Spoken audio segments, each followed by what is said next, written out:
Okay, so welcome to this next video in which we're discussing the drug treatment of rheumatoid arthritis. In this video what we're going to talk about is the use of the glucocorticoids in the treatment of rheumatoid arthritis. Okay, so let's just summarize the cycle of rheumatoid arthritis again. So remember, rheumatoid arthritis is this chronic inflammation of the synovial membrane within a synovial joint. Okay, so you have this inflammation. Now, how do you continue this inflammation? We've seen how the inflammation is initiated, but how does it propagate? How do you continue it round and round and round? Well, the reason is that when you have an inflamed synovial membrane, this allows you to initiate adaptive immune responses against citrullinated proteins that are present within the synovial membrane. Okay, so remember, the root cause of rheumatoid arthritis is that you lose immunotolerance against you lose immune tolerance for many autoantigens that are present in the synovial membrane. And what these autoantigens all seem to have in common is that they're citrullinated proteins.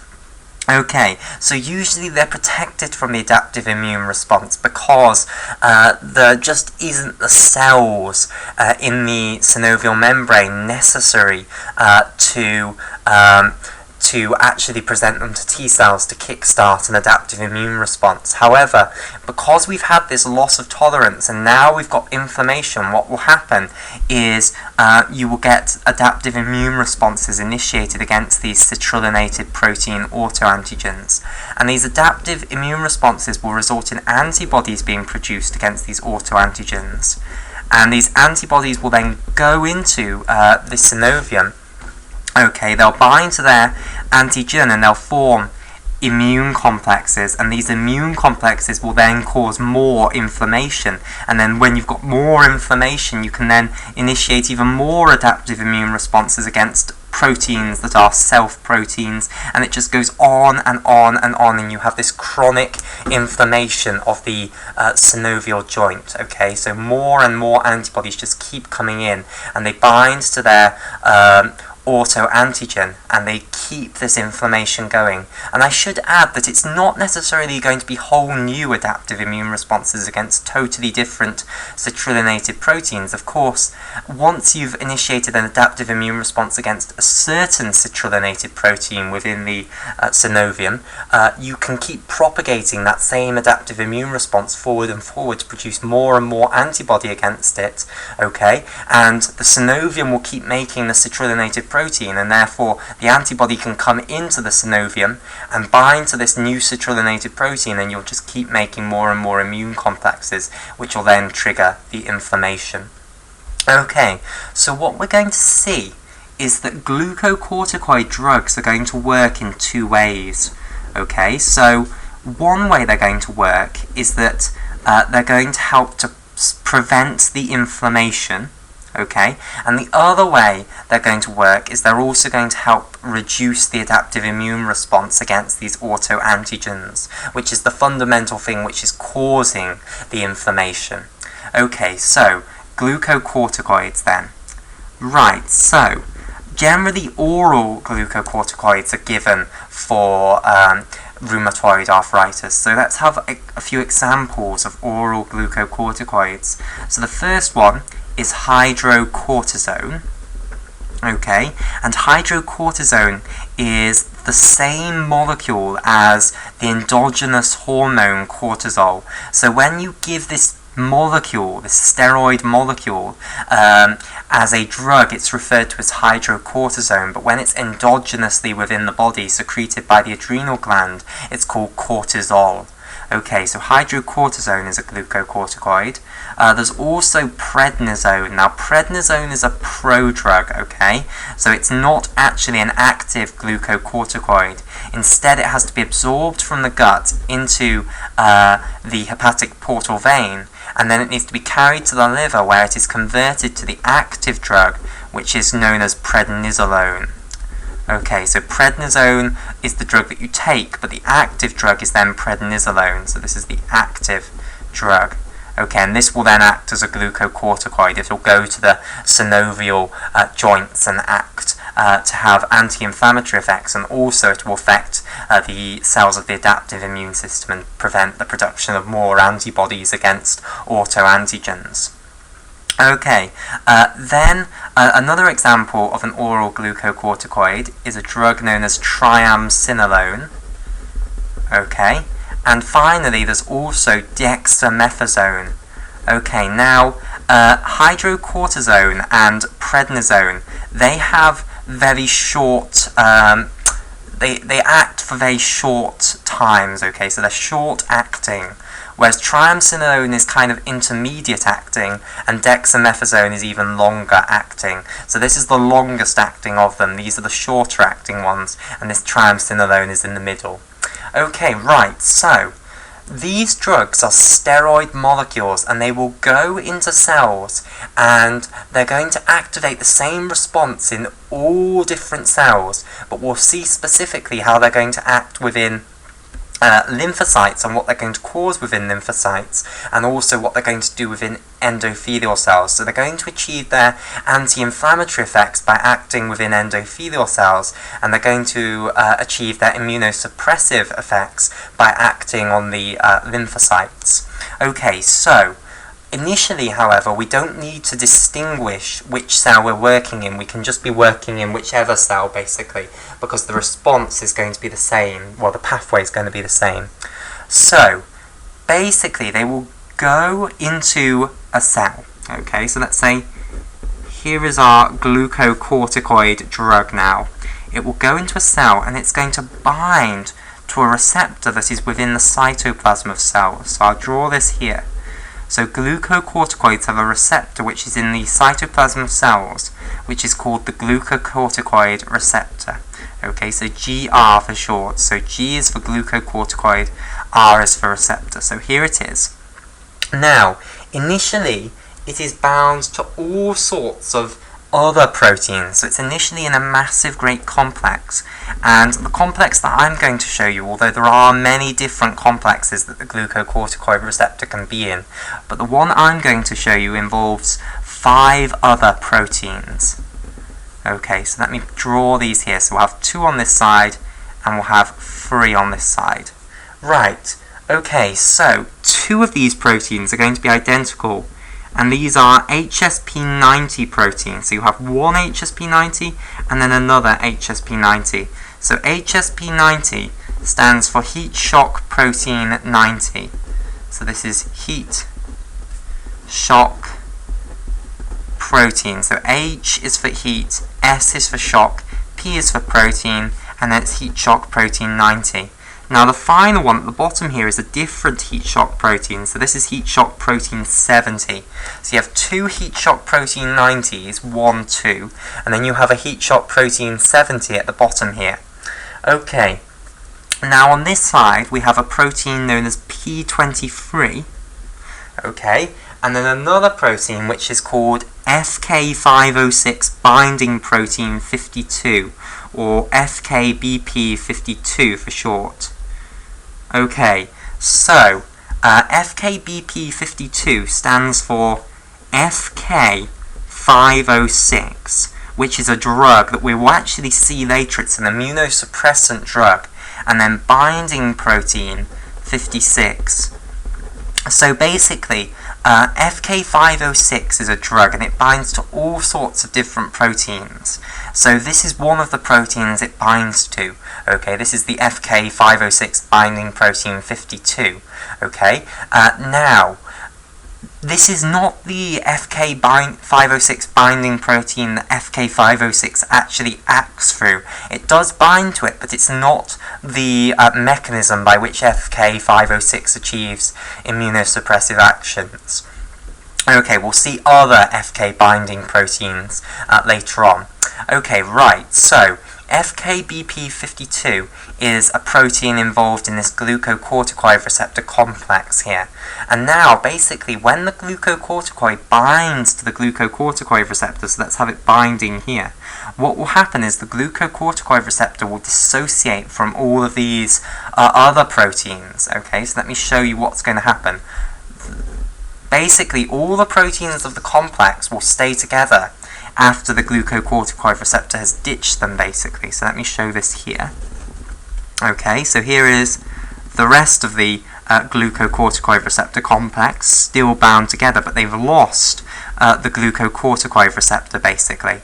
So here is P23, here is FKBP52, okay, here is heat shock protein 90, HSP90, here is another heat shock protein 90, and finally a heat shock protein 70. Okay, and then what's got away from them all is the glucocorticoid receptor. So over here, this is the glucocorticoid receptor, which then has the glucocorticoid molecule bound to it.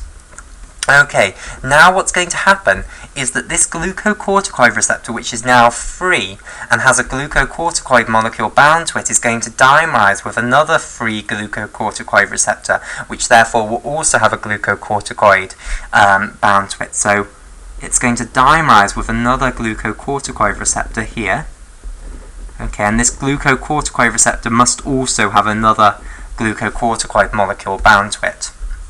Okay, right. Now this complex, this dimer of two glucocorticoid receptors with their glucocorticoids bound to them, is going to go into the nucleus of the cell, and it's going to trigger changes in gene expression.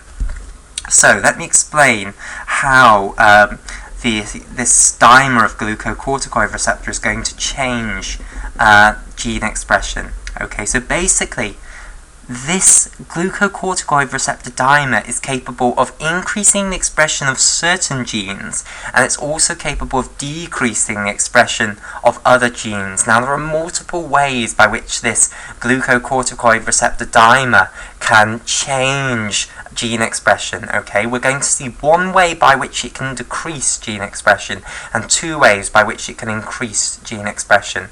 Now, one of the ways in which it can increase gene expression and the way in which it can decrease gene expression, these involve a transcription factor mechanism, and then we'll look at the other way in which it can increase gene expression later.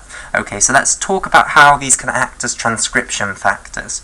Okay, so let me draw a bit of DNA here. So basically, upstream of all genes in all eukaryotic cells, there is a region of DNA known as the promoter region. Okay, so let me draw this. So let's say this is a gene here. This section of DNA here is a gene. Of course, it's a bit too small to be a gene, but it will do for our purposes.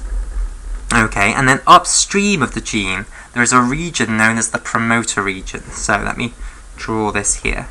So this is the promoter region, and I think I'll colour the two of them in to make it more easy to distinguish the gene from the promoter region. Okay, so we'll have the gene outlined in orange here, and then we'll have the promoter region outlined in pink here. Okay, now, basically the promoter region does not get translated into protein, so it's not responsible for coding for the protein. However, it does control how much of the protein for the gene that you actually produce. Now, how does it do this? Well, basically, in order for you to actually make the gene product of this gene, what has to happen is that RNA polymerase, specifically RNA polymerase 2, has to come in and bind to the promoter region and then work its way down the DNA and produce a piece of mRNA which is complementary to the coding strand of the gene, basically. Okay, now, basically, RNA polymerase 2 binds to the promoter region. This is where it gains access to the DNA. Now, if the promoter region has a very high affinity for binding to RNA polymerase, then RNA polymerase 2 will bind there all the time, and it will produce a huge number of mRNAs, which are complementary to the coding strands of this gene. Those mRNAs will be translated into protein, and therefore you will produce a large amount of the protein. Whereas, if the promoter region has a low affinity for binding to RNA polymerase II, then RNA polymerase II will hardly ever bind to the promoter region, and it will hardly ever work its way along the gene and transcribe the gene. So you won't get much mRNA for the gene, and therefore you won't get much protein. Okay, now a transcription factor, okay, is a molecule which binds to a promoter region and affects the affinity of the promoter region for binding to the RNA polymerase II.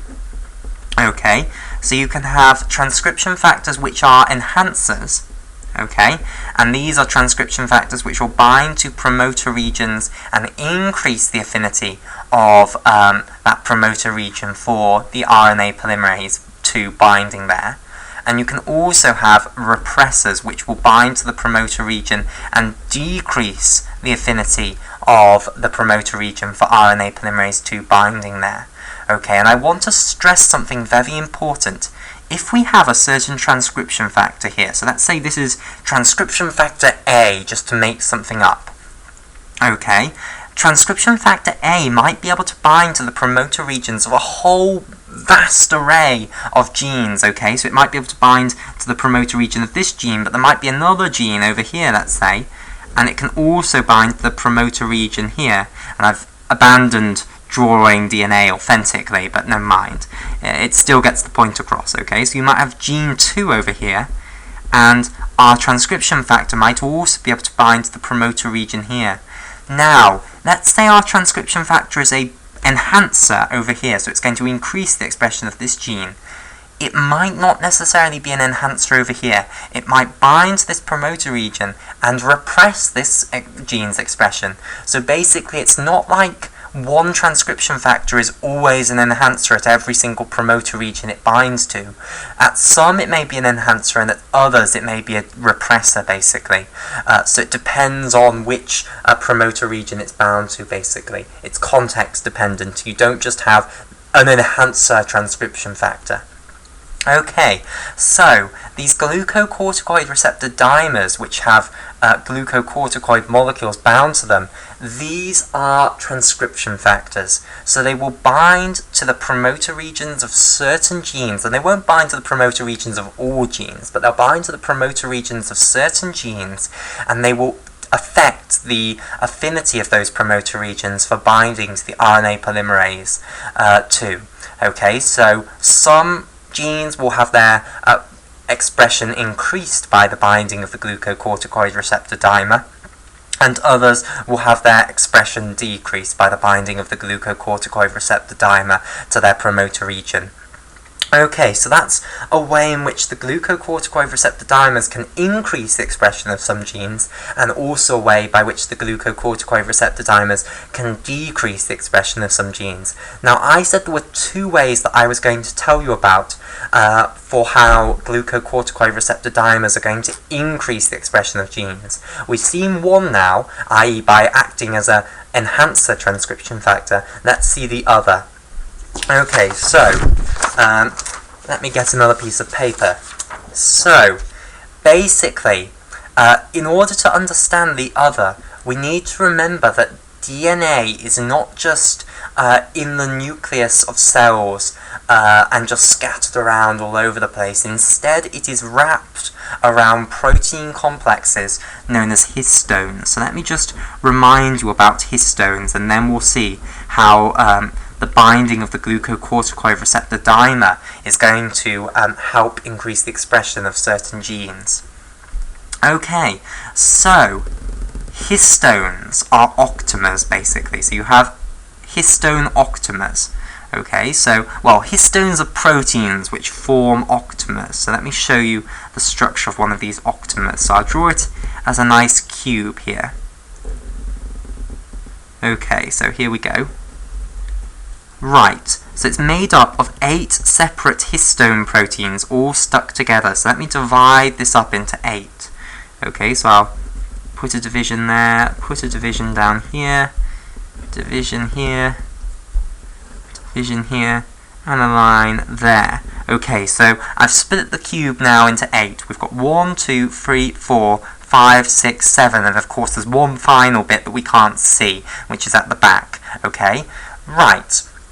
So basically, this histone structure consists of 4 different types of histones. So at the front here, we're going to have histone free. So both of these proteins here are histone frees. Okay, so this is histone free. Okay, then next to histone free, we then have histone 4. Okay, so here's a histone 4, and here is another histone 4. Then, behind these histone 3s and histone 4s, what you then have is some histone 2As. So this is a histone 2A here. This is also a histone 2A down here. And then right at the back, here is a histone 2B. And then the other one that we can't see, which is underneath this one here, is also a histone 2B. So actually, this histone octamer here, as it's called, so this entire thing is called a histone octamer. This is actually made up of 8 histones, 4 different types of histones, but it's divided further. So this first portion here, which is this portion at the front, so let me draw this out. Okay, so this portion that we have at the front here, so I'll draw it here, which consists of these 2 histone 3s with these 2 histone 4s bound to them. Okay, so forget the histone 2As and the histone 2Bs that are behind them. Just look at this front bit here, which consists of these 2 histone 3s. So here's a histone 3, here's another histone 3, and then also 2 histone 4s.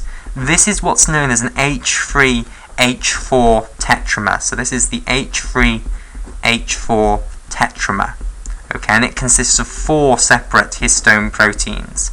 Then behind the H3H4 tetramer, you then have these 4 other histones, which are H2A with H2B. Now, you might think, well, surely that's going to be called the H2A, H2B tetramer. But in fact, instead, what we consider the histone octamer to be made up of is 1 H3H4 tetramer and then 2 H2A, H2B dimers. Okay? So, let me draw this out here.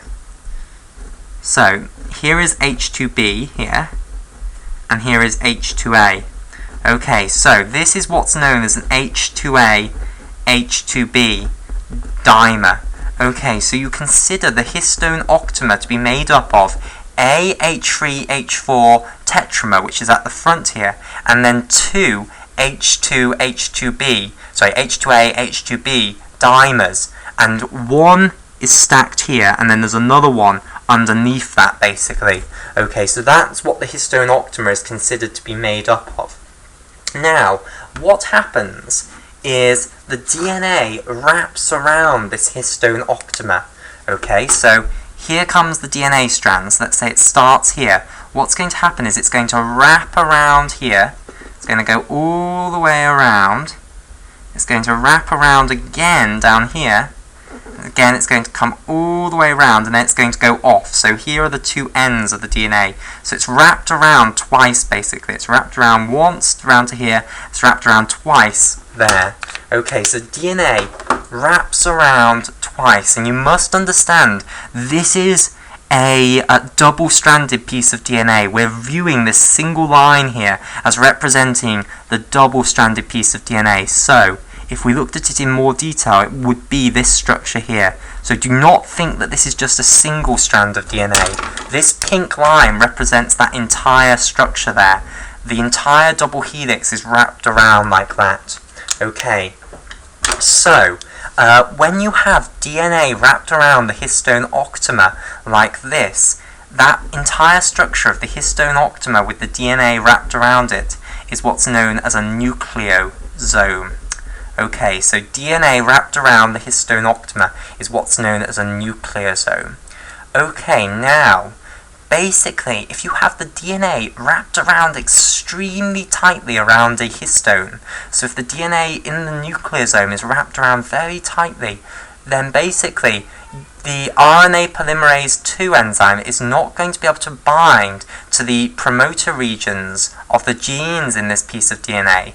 and therefore you're not going to be able to transcribe the genes in the piece of DNA that's wrapped around the histone octamer. Okay, so if you've got the DNA wrapped around too tightly, then you cannot actually transcribe these genes that are in this DNA that's wrapped around here, and therefore you can't express them. So the other way that glucocorticoids are going to act is they're going to loosen up the DNA that's wrapped around histone octamers like this.